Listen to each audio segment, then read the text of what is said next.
तो मोदी का Trump card, आज हम इसकी बात कर रहे हैं। पीएम मोदी के अमेरिका पहुंचने के पहले जी मीडिया अमेरिका पहुंच चुका है और हमारे सहयोगी सचिन अरोड़ा इस वक्त वॉशिंगटन डीसी में है। वॉशिंगटन में उन्होंने प्रभावशाली भारतीयों से बात की और ये जाना कि पीएम के अमेरिका दौरे से भारत को क्या कुछ मिल सकता है। ये देखिए रिपोर्ट। कितना अमेरिका बदला है। आप उस वक्त कह रहे थे कि नहीं, ट्रंप जो है भारतीयों के लिए बेहतर होगा, उस वक्त विरोध भी किया जा रहा था आपका, लेकिन अब प्रेसिडेंट बनने के बाद अब तक आपको लगता है कि कुछ काम किया गया है भारतीय अमेरिकन के लिए? क्योंकि बहुत ज्यादा जमीन पर तो ऐसा कुछ खास दिखता नहीं। नहीं, जो हमारे भारतीय बिजनेसमैन हैं उनको तो काफ़ी फ़ायदा पहुंचा ही। आप स्टॉक मार्केट देख लीजिए, जब वो आए थे 16,000 पे थी, आज 21,000 पे जाके डाउ जोन कर रहा है। तो काम बहुत किया जा रहा है, लेकिन अभी जैसे भारत में जब भी नई सरकार आई थी हमारी मोदी साहब की, तो अपोजिशन ने बड़ी प्रॉब्लम्स खड़ी की थी। अभी वही सेम स्थिति है जिससे ट्रंप अभी निपट रहे हैं। अड़पा जी, मैं आपसे जानना चाहूंगा, आप इसको लेकर के साथ जुड़े भी रहे हैं। प्रेसिडेंट ट्रंप ने कहा था कि मुझे हिंदुओं का साथ चाहिए, मुझे इंडियंस का साथ चाहिए, और आप लोगों ने वो साथ दिया भी। एक बहुत मेजॉरिटी जो है वो वोट किया ट्रंप के लिए। लेकिन आपको लगता है कि उसका फायदा हुआ? क्योंकि उसके बाद तो हमने देखा इंडियंस के खिलाफ भी काफी हेट क्राइम्स बढ़े हैं, कई किलिंग्स हुई थी। तो अगर उस लिहाज से देखा जाए तो बहुत कुछ खास लगता नहीं कि वो कुछ हुआ है। नहीं, आप बिल्कुल सही कह रहे हैं, माहौल अच्छा नहीं है और उसका first victim Indian American community, Hindu American community ही हुई है। And that is also because of mistakes, also because ये जो क्राइम कर रहे थे हम लोगों को किसी और को समझ रहे थे।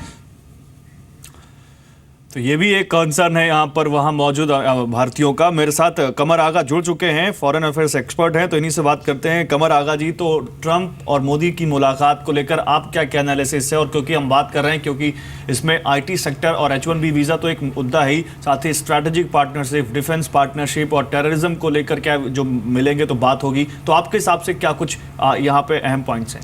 देखिए, मेरे हिसाब से कई एक पॉइंट हैं। पहली बात तो ये, जैसे जहाँ तक आईटी सेक्टर का है, उसमें दोनों का लॉस हो रहा है। अगर इंडिया का लॉस हो रहा है तो अमेरिकन बिजनेसेस का भी लॉस हो रहा है। उसमें कहीं ना कहीं कुछ ना कुछ कंप्रोमाइज़ होता हुआ नज़र आ रहा है।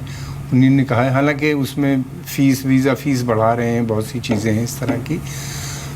दूसरी तरफ ये है कि स्ट्रेटेजिक उसमें ये बहुत से हमारे उनके कन्वर्जन ऑफ इंटरेस्ट हैं, अफ़गानिस्तान को लेके, पाकिस्तान को लेके, साउथ चाइना सी का जहाँ तक मसला है। फिर उसके अलावा इन सभी जगहों पे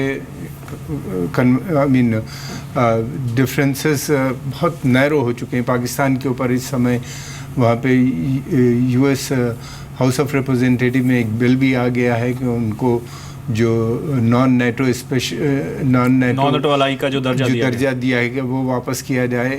बिगड़ते हुए रिश्ते हैं, उसकी वजह से अमेरिका की डिपेंडेंस बढ़ती भी नज़र आती है भारत के ऊपर, इन सभी क्षेत्रों को देखा जाए। दूसरी तरफ ये भी है कि हमारा डिफेंस प्रोडक्शन का भी मसला है। उसमें हमारा 100 बिलियन से ज़्यादा का उनसे ट्रेड है और जो ट्रेड आगे बढ़ के $500 बिलियन तक का पोटेंशियल है। फिर उसके अलावा ये भी है कि डिफेंस प्रोडक्शन में बहुत सी चीज़ें हैं। ऊर्जा के क्षेत्र में न्यूक्लियर रिएक्टर्स वगैरह की डील होनी बाकी है, वो होनी है। फिर उसके अलावा हम तो इस तरह से देखा जाए तो एक सीरीज़ है हमारा उनके साथ जो कोऑपरेशन है, वो हर फील्ड में, चाहे एजुकेशन हो, साइंस एंड टेक्नोलॉजी हो, फिर ट्रांसफ़र ऑफ सोफिस्टिकेटेड टेक्नोलॉजी हो, जो मेक इन इंडिया का जो प्रोग्राम है उसके अंदर चलते हुए तो बहुत सी चीज़ों का प्रोडक्शन। ठीक, अशंक देसाई, मैं अब आपके पास आऊँगा। सर, आप कह रहे थे 10-5 मिनट तो बात होगी तो मोदी जी ज़रूर अपनी बात रखेंगे। लेकिन देसाई साहब, अब ज़रा ये हम जानने की कोशिश करते हैं कि आपके हिसाब से क्या चीज़ें हैं जो हम टेक अवेज यहाँ से निकालें। पॉइंट्स में अगर मैं आपसे पूछूं तो 3-4 चीज़ें जो बात होगी और भारत के हक में होगी। और भारत, क्योंकि ट्रंप खुद कहते हैं कि I am a smart businessman, तो स्मार्ट बिजनेसमैन भारत जैसे मार्केट को तो नहीं छोड़ेगा।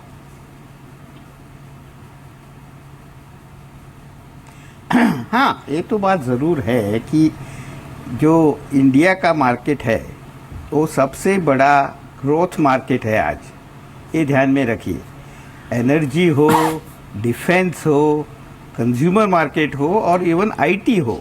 आज देखिए, जब इंडियन आईटी इंडस्ट्री ग्रो करती है तो आईटी इंडस्ट्री जो बातें परचेस करती है, नेटवर्किंग इक्विपमेंट हो, सॉफ्टवेयर हो या मीडिया इक्विपमेंट हो, वो बहुत सारे ब्रांड्स तो अमेरिकन ब्रांड्स रहते हैं।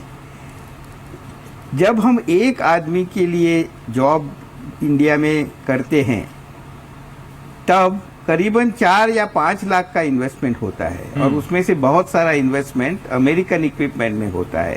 तो ये बात ट्रम्प साहब को भी ध्यान में रखनी चाहिए कि ये जो ट्रेड है आईटी की, ये एक तरफा नहीं है, ये विन विन है।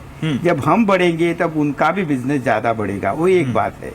दूसरी बात ऐसी है कि बहुत सारे गलत फहमियाँ जो फैली है H1B के बारे में, वो मुझे मालूम नहीं उनको पता है कि नहीं है। मैं एक छोटी सी बात, इंपॉर्टेंट बात बताता हूँ आपको।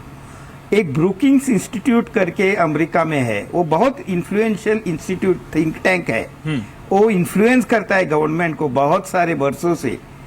उन्होंने एक रिपोर्ट पब्लिश की है, बहुत रिसेंट रिपोर्ट है, अब मैं आजकल की रिपोर्ट की बात कर रहा हूँ। उन्होंने 3 पहलुओं पे विचार किया है और बोला है कि कितनी गलत फहमियाँ है। एक गलत फहमी है कि H1B visa Indian IT industry लेती है, गलत। 70% इंडियन H1B लेते हैं, मगर आईटी इंडस्ट्री के 20% से कम है। एक बात है। दूसरी बात, हम H1B को कम देते हैं सैलरी, गलत बात है ब्रोकिंग के तरफ से। उन्होंने स्टडी करके बताया है कि उन्होंने 20 ग्रुप को स्टडी किया है और उन्होंने बोला कि जो 3 ग्रुप आईटी इंडस्ट्री के हैं उसमें तो अमेरिकन वर्कर को अमेरिकन कंपनी देती है, उससे भी इंडियन कंपनियां ज्यादा सैलरी देती हैं। ठीक है, कंप्लीट कीजिए सर। मैं रिपीट करूंगा, ज्यादा सैलरी देती हैं, इसे ब्रूकिंग बोल रहा है। ये सारी बातें मुझे लगता है कि ये ट्रम्प की डिस्कशन में एक 5 मिनट भी मिले तो बताना चाहिए मोदी साहब ने। चलिए शाजिया, ये बहुत क्रूशियल है। ठीक है। गलत फहमी को जो शिकार बन गई है, ठीक है, वो जरूर करना जरूरी है कि ये वन वे ट्रेड है, नहीं है, और गलत फहमियां है, नहीं है। ये बात करेंगे तो हम बहुत, मुझे आशा है कि ठीक है, आगे बढ़ेगा। शाजिया, क्योंकि ये पीएम मोदी का जो ये 5वां अमेरिका दौरा है और ये सबसे छोटा दौरा है, तो फिर ये गलत फहमियां जो बात कर रहे हैं असंग देसाई साहब, माने ये दूर होंगी? देखिए, सबसे छोटा दौरा जरूर है लेकिन बहुत अहम दौरा है। अभी भी ट्रंप ने संभाला है अब कमान को, वहाँ पे रिश्ते में बहुत बदलाव आया है। ट्रंप, जैसे कि हम जानते हैं, पेरिस जलवायु का जो समझौता था उससे उन्होंने बैकआउट किया है। एक बहुत बड़ी चीज़ है एक सॉवरेन नेशन को अपने पुराने प्रीडिसेसर के डिसीजन को ऐसे नकारना, तो वो अपने मर्जी से चलते हैं। और इसके मद्देनज़र, क्योंकि जिस तरह से डोनाल्ड ट्रंप की पर्सनैलिटी है और उसके मद्देनजर कितनी बातें जरूरी हैं जो होनी चाहिए, वो हो पाएंगी नहीं, ये देखना है।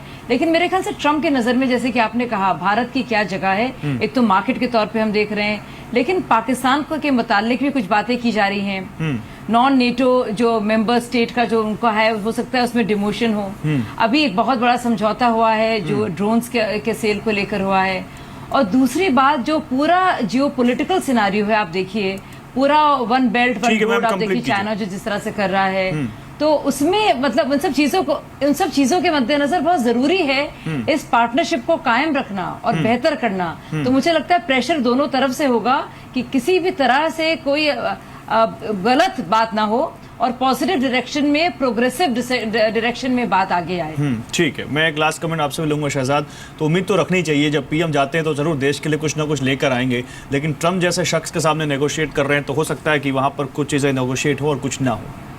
नहीं, बिल्कुल, वो वहाँ पे नरेंद्र मोदी बन के नहीं, वो वहाँ पे भारत के प्रधानमंत्री बन के जा रहे हैं। चाहे मनमोहन सिंह भी जब गए थे तो काफ़ी कुछ हासिल हुआ था 2010 में, इंडिया की परमानेंट यूनाइटेड नेशंस की सिक्योरिटी काउंसिल सीट में यहाँ पे आके घोषणा की थी ओबामा जी ने दोनों सदनों के सामने। तो ये हमारे देश की उपलब्धि है, किसी एक व्यक्ति की नहीं। पर मैं सिर्फ आपको ये चेताना चाहता हूँ, और कमर आगा साहब जानते हैं कि क्यूबा की जो पॉलिसी थी अमेरिका की, बराक ओबामा की, पूरी तरह से रिवर्स हो गई है। पेरिस क्लाइमेट चेंज की पूरी रिवर्स कर दी है।